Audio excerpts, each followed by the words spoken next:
తాటాకు సీర కట్టి ఊళ్ళోకి వచ్చనమ్మా చాలారి పూలు పెట్టి జాతరులు తెచ్చనమ్మా తంగేడు పూలు పెట్టి కంకాణ దూకేనమ్మా ముక్కు ముక్కెర పెట్టి ముల్లోకాల నెలనమ్మా ముందార చూడంగా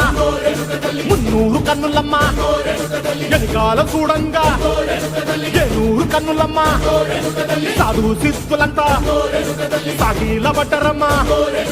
మహారాజు రాజులంతా మొగారిందిరమ్మా కోరిక కోరంగా రంగులు పూసినాము ఆశలు తీరంగా ఏసాలు వేసినాము నీకన్నా పెద్ద దిక్కులో కాన ఎక్కడుంది నైవేద్యం పెట్టంగా మా కాడ ఏమిటుంది మనలన్నీ అలకిచ్చి వరమీయవే తల్లి కన్నా బిడ్డలను కాపాడవే తల్లి